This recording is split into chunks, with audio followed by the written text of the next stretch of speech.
Joining me now, Strive co-founder and executive chairman and author of Woke Inc., Vivek Ramaswamy. Vivek, great to see you on this topic. This is really interesting to me. I mean, this is big money.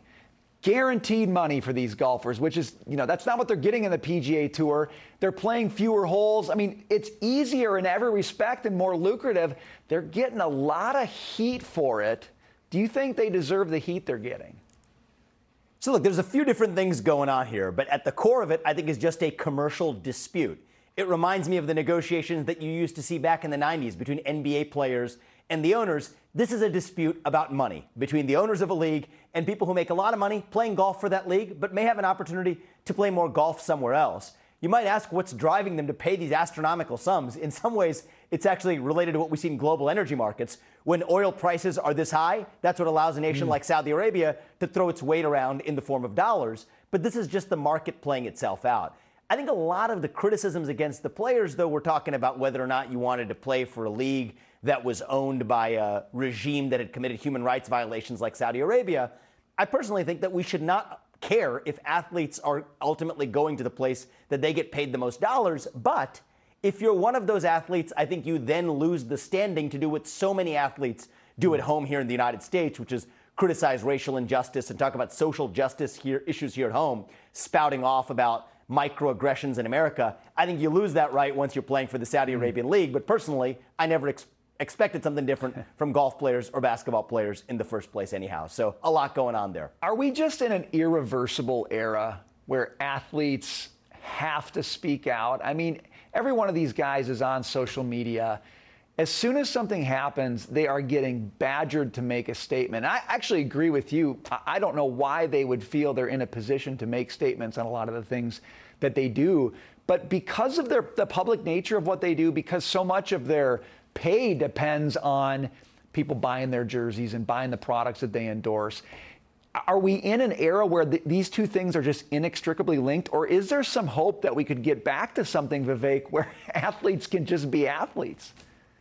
Absolutely. I think we're going forward to a new era. We're just on the verge of getting there. But in the years ahead, I predict we're heading back to an era where we revive this idea we've lost in America called the unapologetic pursuit of excellence. Call it the Michael Jordan model of athletics, okay? You don't have to spout off and make great statements about politics or about social justice.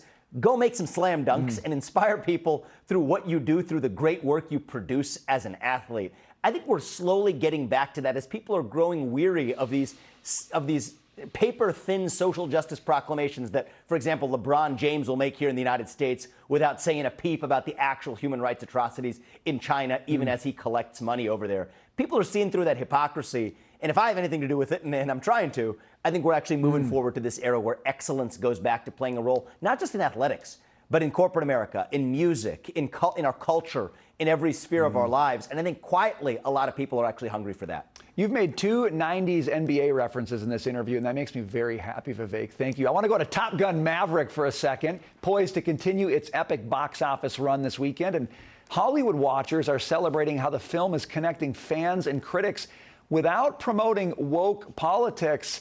I have loved following this story. I haven't seen the movie. I went and rewatched the old Top Gun to get ready for it, Vivek. But it strikes me that this is one of these big successes, non-woke, apolitical, that might create the kind of model for more companies to maybe follow. What do you think? Do we have a test case here for a new path forward for corporate America? I think we do, and it's really interesting. This is a tale of two companies, like a tale of two cities. It's a tale of two companies. Disney goes to China, films Mulan, bowing to the Chinese Communist Party while being completely unpatriotic here at home. Paramount Pictures, their competitor, has gone the other direction to make a movie that was so pro-American, you'll get this is really funny, that Tencent, one of the largest companies in China, actually backed out of financing the film. This was a clear blockbuster, a clear financial winner. They backed out because they thought the CCP in China was going to be mad at them for backing an American movie that was so unapologetically pro-American and patriotic. So I think that's going to give us a new litmus test for the market, that if you're going to actually tick off the Chinese Communist Party so badly by being pro-American, you might actually do pretty well here at home. Disney goes one direction, Paramount goes the other. If I have one criticism of the movie, it's that they didn't go far enough because they actually demurred a little bit to try to get to the Chinese market by blurring out the Japanese flag and the Taiwanese flags because they thought that might offend the CCP. I say if you're going to be a Maverick, speaking of Top Gun, then be a Maverick and go all the way. That was my only criticism. But other than that, I think they got the point right. I love it. Go all the way. Vivek, you got to get in on the next one. We always appreciate you being on. Thanks for joining us.